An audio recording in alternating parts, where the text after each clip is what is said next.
नमस्कार, मैं सुकन्या सिंह आप सभी दर्शकों का अन्नदाता कार्यक्रम में स्वागत करती हूं। किसान हमारे देश के अन्नदाता हैं और वे ही हमारे देश के भाग्य विधाता हैं। ऐसे ही भारतीय किसानों को खेतीबाड़ी से जुड़ी हुई बहुत सी नई लाभकारी जानकारियां देने के लिए हर रोज सुबह हम आपके साथ आते हैं। तो चलिए कार्यक्रम शुरू करने से पहले देखते हैं क्या है आज के अन्नदाता में। हमारे प्रदेश में आंवले के बाग सभी स्थानों पर देखे जा सकते हैं और जिन बागवान भाइयों ने इसके बाग लगा रखे हैं वह फलन की अवस्था पर हैं, लेकिन इस समय मौसम में हो रहे बदलाव के कारण बागों में कई तरह के कीटों का प्रकोप देखने में आ रहा है। तो आंवला के बागों को इन कीटों से बचाने के लिए कौन कौन सी उपायों को अपनाएं, इसकी जानकारी लेते हैं डॉक्टर जेसी गुप्ता से। किसान भाइयों, आंवले से अच्छी पैदावार लेने के लिए उसमें कीट नियंत्रण करना बहुत ही आवश्यक है। किसान भाइयों, आंवला में 4-5 प्रकार के कीट आते हैं जो आंवले की फसल को बहुत अधिक हानि पहुंचाते हैं। किसान भाइयों, आंवला के बाग को गोलमिच कीट द्वारा अत्यधिक नुकसान पहुंचाया जाता है, इसलिए आप समय रहते इस कीट की पहचान करके नियंत्रण किस प्रकार से करें, इसकी जानकारी कुछ इस प्रकार से है।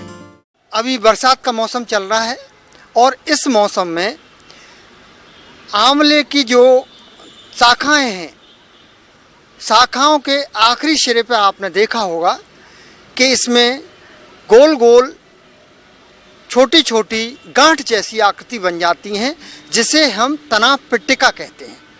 इसमें एक कीड़ा होता है, काले रंग की गिडार होती है, इसको आप फोड़ के देखें। किसान भाइयों, ये गिडार अंदर घुस करके शाखा की आगे से बढ़वार रोक देती है, वहाँ एक गुच्छा सा बना देती है और आंवले की फसल को बहुत अधिक हानि होती है। किसान भाइयों, इस तरह की अगर तना पिट्टिकाएँ आपको आंवले की फसल में दिखाई दे रही हैं, आंवले के पेड़ों में दिखाई दे रही हैं, तो आप वहाँ से सेकेटियर के सहायता से वहाँ से गांठ के नीचे से इसको चारों तरफ से काट दीजिए, कट कर दीजिए। ऐसी सारी गांठों को आप सारे पेड़ों में से निकाल दीजिए और इसके बाद वहाँ पर वोल्डो पेस्ट का एक सॉल्यूशन घोल तैयार कर लीजिए और ये वोल्डो जो पेस्ट है वहाँ जहाँ आपने सेकेटरी से काटा है वहाँ उस शाखा पर इसको लगा दीजिए। और इसके बाद में डाइमेथोएट नाम की जो दवा है, डाइमेथोएट दवा 2 मिलीलीटर दवा प्रति लीटर पानी के हिसाब से घोल बना करके पूरे आंवले के पौधे पर इसका छिड़काव कर दीजिए। किसान भाइयों, आंवला के बाग को बिहार रोमिल इल्ली तथा माहू कीट द्वारा भी बहुत अधिक नुकसान पहुंचता है, इसलिए आप समय पर इन कीटों की पहचान करके नियंत्रण किस तरह से करें, आइए जानते हैं। बिहार हेयरी कैटरपिलर एक जो है रोएदार एक इल्ली, एक गिडार हरे भूरे रंग की आंवले की पौधों पर आ जाएगी और ये इल्ली जो है पत्तियों को और उसके फूलों को खा करके काफ़ी नुकसान पहुंचाएगी, जिससे भी हमें हमारी फसल को बहुत अधिक हानि होगी।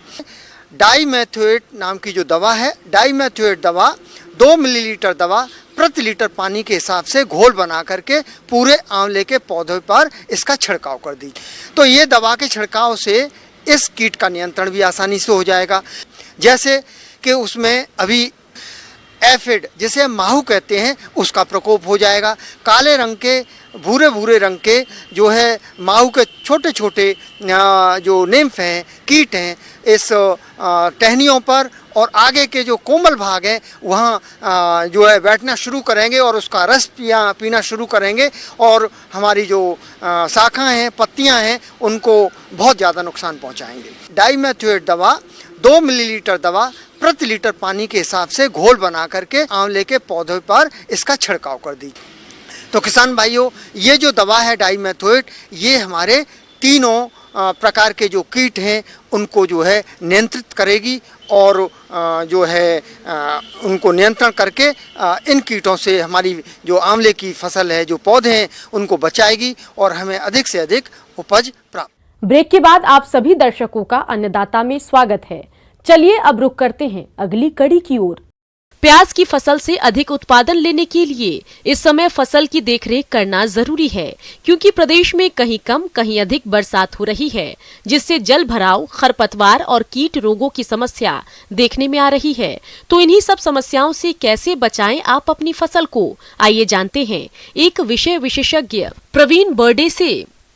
आज आपको प्याज की खेती के बारे में चर्चा करना चाहूँगा। किसान भाइयों, जिन किसान भाइयों ने खरीफ ऋतु के प्याज लगा चुके हैं, उसमें कुछ ज़रूरी कार्य करना होते हैं जो आप यदि सही तरीके से करते हैं तो अच्छा उत्पादन प्राप्त कर सकते हैं। किसान भाइयों, इसमें अभी तो जो पौध लग चुकी है, करीब 1 माह के लगभग या 25-30 दिन की पौध हो चुकी होगी। इसमें आप जैसे कि खरपतवार नियंत्रण, सिंचाई, खाद, उर्वरक, इन सब बातों का ध्यान रखना होता है। जैसे कि खरपतवार नियंत्रण में आप जैसे कि जो अनवांछनीय पौधे इसे आप हटा दें और इसके लिए आप यांत्रिक विधि से इसमें कृषिकर्षण कर सकते हैं। जैसे निंदाई, गुड़ाई, खुरपी की सहायता से घास निकाल सकते हैं। किसान भाई, यदि आप कर देते तो यह खरपतवार नियंत्रण में सहायक होता है। किसान भाइयों, प्याज की फसल का उचित विकास हो और इससे अच्छा उत्पादन मिले, इसके लिए प्याज की फसल में जल प्रबंधन करते हुए यूरिया की संतुलित मात्रा का उपयोग कैसे करना है, आइए जानते हैं। किसान भाई, इसके बाद में आता है सिंचाई बहुत ही आवश्यक होता है खरीफ ऋतु में, क्योंकि कभी कभी वर्षा ऋतु में काफ़ी लंबे समय तक वर्षा नहीं होती है, जिसके कारण कि सिंचाई की आवश्यकता करने लगते हैं पौधे। ऐसे में यदि आप हल्की सिंचाई दे देते हैं तो इसमें अच्छा लाभ होता है। किसान भाइयों, कहीं कहीं पे जल भराव की भी समस्या होती है। इसमें यदि कहीं पानी भर जाता है क्यारियों में तो आप इसे समुचित प्रबंधन करके इसे आप निकाल दें। जल निकास की समस्या हो, वह खेत के चारों तरफ आप गहरी नाली बना दे, जिससे कि खेत का पानी उसमें इकट्ठा हो जाए तथा बाहर चला जाए। किसान भाई, इसके बाद में आता है खाद उर्वरक के लिए आप बहुत जो बेसिक उर्वरक है, इन्हें आपने खेती की तैयारी के समय ही मिला दिया होगा तथा उर्वरक जो यूरिया की मात्रा जो बची होगी, आप इसे टॉप ड्रेसिंग के रूप में करीब 1 महीने से 1.5 महीने के फसल में दे सकते हैं। किसान भाइयों, प्याज की फसल को बरसात के मौसम में अनेक प्रकार के कीट और रोग अत्यधिक नुकसान पहुंचाते हैं, जिसकी वजह से फसल के उत्पादन में कमी आ जाती है।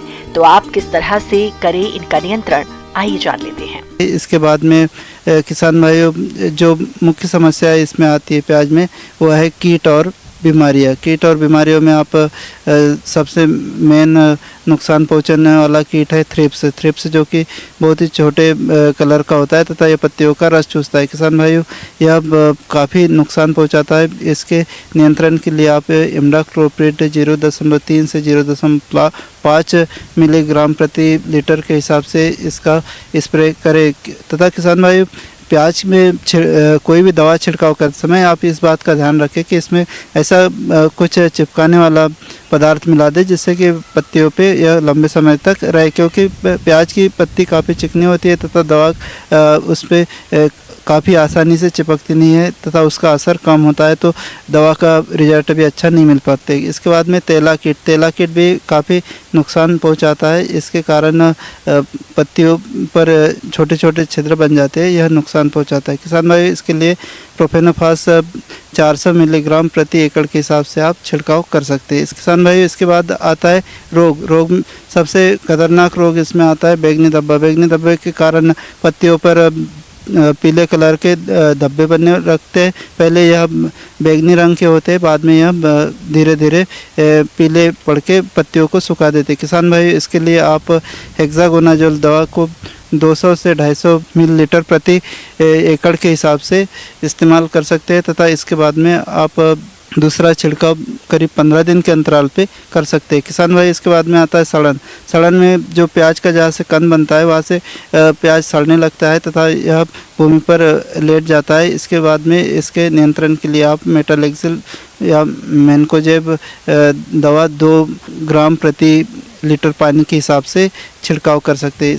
इसके बाद में आता है किसान भाई डाउनी मिल्ड्यू के कारण भी इसमें काफ़ी नुकसान होता है, पत्तियों पर धब्बे बनने लगते हैं निचली सतह पे, और जिससे उसका क्लोरोफिल कम होकर उपज में काफ़ी प्रभाव पड़ता है। किसान भाई, इसके नियंत्रण के लिए आप COC, जिसे कि कॉपर ऑक्सीक्लोराइड कहते हैं, 2 ग्राम प्रति लीटर पानी के हिसाब से छिड़काव कर सकते हैं। किसान भाई, इन्हीं सब बातों का ध्यान आप खेती में रखते हैं तो आप अच्छा उत्पादन ले सकते हैं।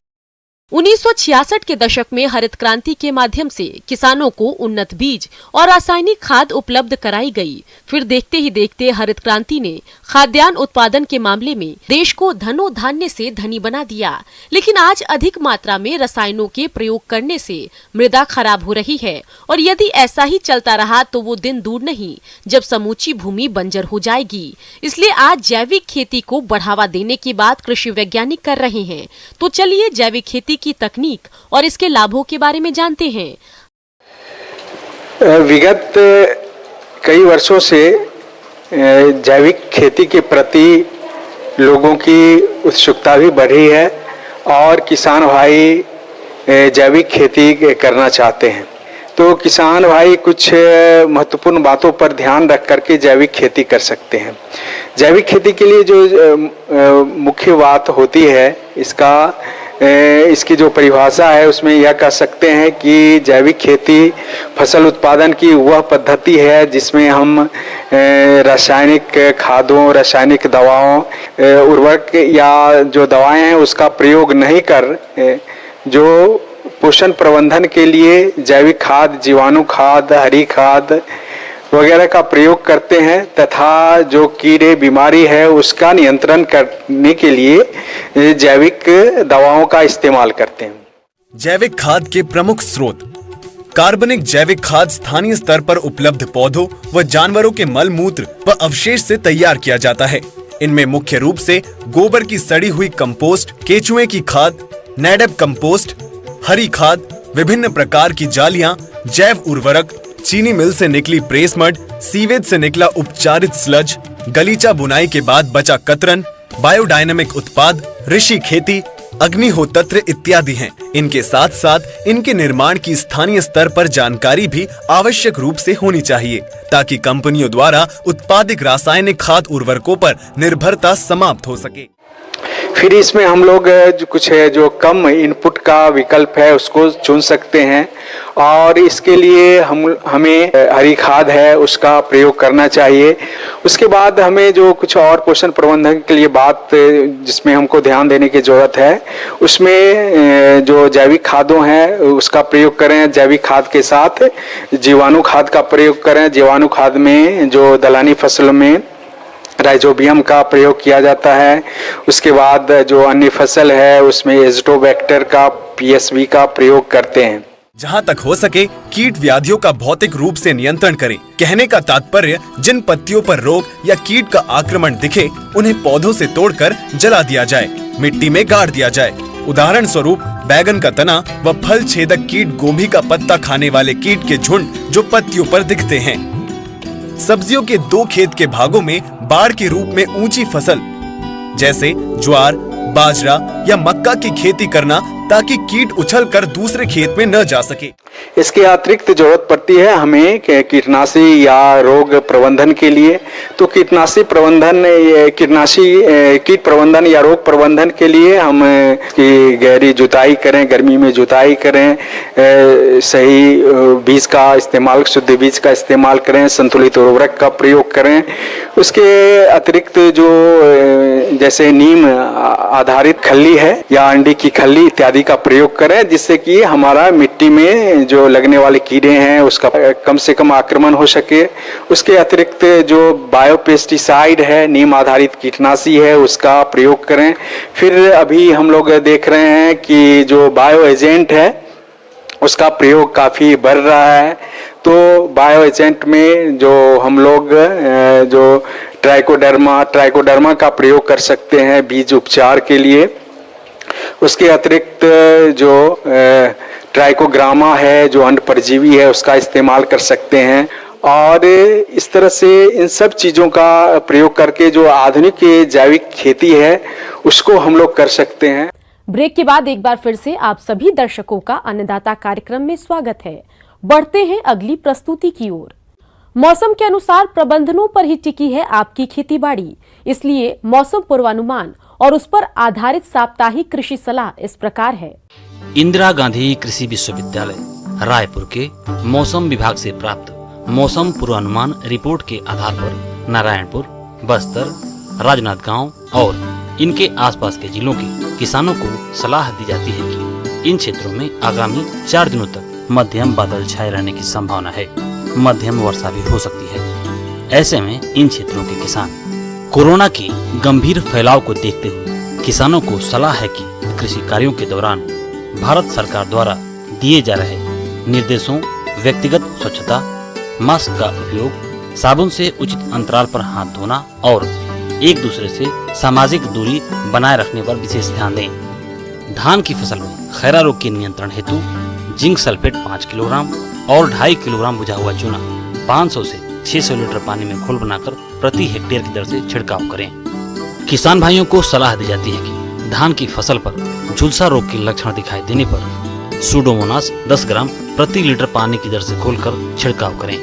धान की फसल में गंगई कीट लगने पर 5 से 10% अधिक देहली स्तर पर किसान भाई कार्टाप हाइड्रोक्लोराइड 4G की 18 किलोग्राम मात्रा प्रति हेक्टेयर अथवा थायोमिथाक्साम 25 WG की 100 ग्राम मात्रा प्रति हेक्टेयर की दर से छिड़काव करें। तना छेदक किसानों के खेत में धान की फसल पर सूखा तना, सूखी बालियां देखा गया जो खींचने पर आसानी से बाहर निकल जा रहे हैं। इस दशा में इसके नियंत्रण हेतु रेनेक्सपियर की 150 ग्राम मात्रा प्रति हेक्टेयर की दर से छिड़काव करें। इस समय मिर्च और टमाटर में रस चूसक कीट की संभावना हो सकती है, अतः दिखाई देने पर इनके नियंत्रण हेतु इमिडाक्लोप्रिड 17.8 SL की 170 मिलीलीटर मात्रा 500 से 600 लीटर पानी में घोल बनाकर प्रति हेक्टेयर की दर से मौसम साफ होने पर छिड़काव करें। पशुशाला की नियमित सफाई करते रहें। 1 लीटर पानी में 5 मिलीलीटर फिनाइल मिलाकर फर्श की सफाई करें। वर्षा से बकरियों की सुरक्षा करें। बकरियों को हरा चारा, साफ पानी एवं सूखे स्थान में बांधें एवं परजीवियों से बचाव के उपाय जरूर अपनाएं।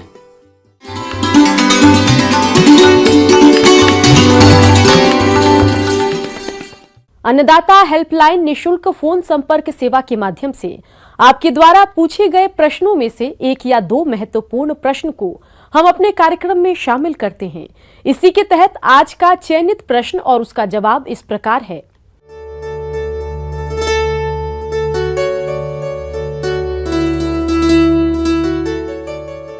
आज की निशुल्क अन्नदाता हेल्पलाइन में जिस प्रश्न को कार्यक्रम में शामिल किया गया है उसे पूछा है गांव जौरा, जिला ग्वालियर के किसान राजन सिंह ने। आप अगेती आलू की उन्नत बुवाई के बारे में जानकारी चाहते हैं, तो आपकी जानकारी के लिए प्रस्तुत है कार्यक्रम का यह अंश।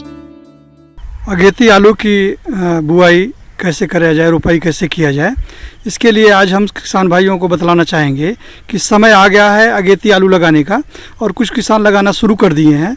इसको लगाने के लिए आपको सितंबर से अक्टूबर होता है, कुछ किसान जो है इसको अगस्त के लास्ट से ही शुरू कर देते हैं।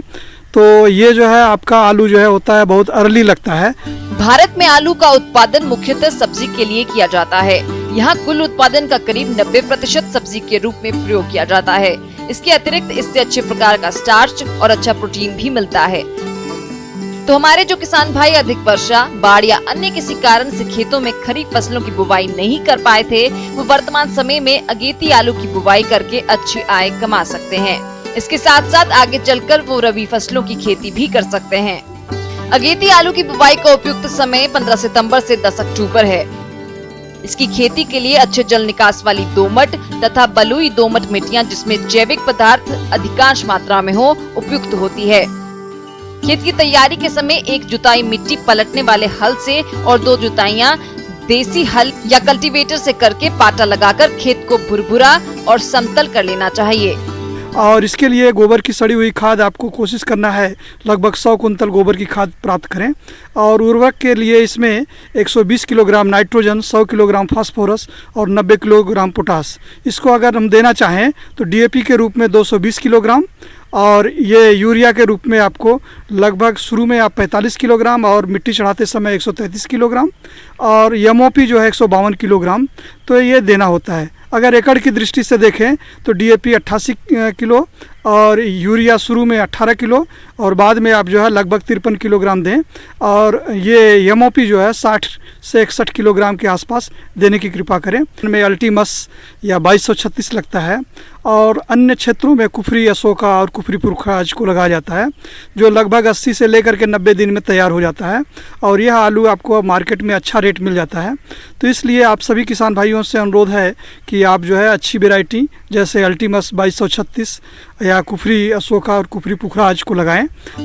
जहां तक बीज दर की बात है तो 10 ग्राम वजन वाले कंदों का 12 से 15 कुंतल और 30 ग्राम वजन वाले कंदों का 25 से 30 कुंतल प्रति हेक्टेयर कंदों की आवश्यकता पड़ती है।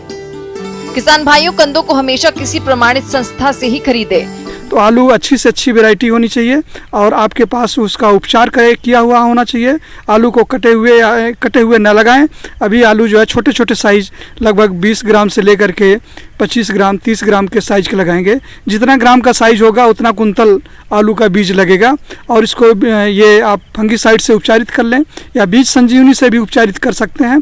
उपचारित करके आलू को लगाएं। किसान भाइयों कंदों की बुवाई लाइनों में करें, जिसमें लाइन से लाइन 40 से 50 सेंटीमीटर और पौधे से पौधा 20 से 25 सेंटीमीटर की दूरी रखते हुए पोटैटो प्लांटर की सहायता से या हाथों से बीजों की बुवाई करें।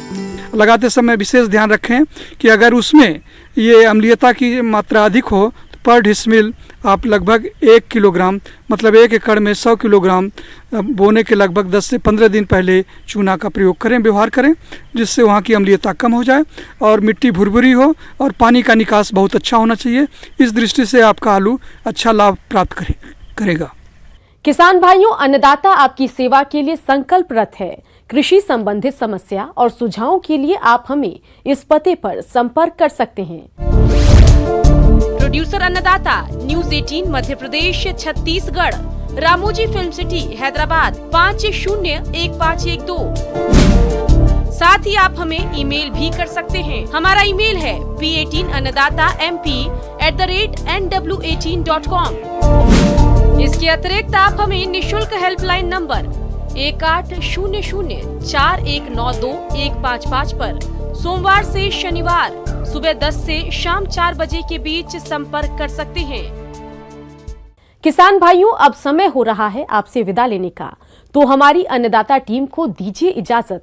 कल फिर आपसे मुलाकात होगी कृषि संबंधित कुछ और महत्वपूर्ण जानकारियों के साथ। नमस्कार।